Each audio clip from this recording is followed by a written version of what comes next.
కొణిదెల పవన్ కళ్యాణ్ అనే నేను శాసనం ద్వారా నిర్మితమైన భారత రాజ్యాంగం పట్ల నిజమైన విశ్వాసం,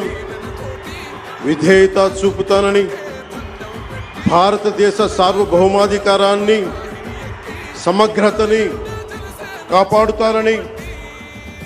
ఆంధ్రప్రదేశ్ రాష్ట్ర మంత్రిగా నా కర్తవ్యాలను శ్రద్ధతో, అంతఃకరణ శుద్ధితో నిర్వహిస్తానని, భయం గాని, పక్షపాతం గాని, రాగద్వేషాలు గాని లేకుండా రాజ్యాంగాన్ని,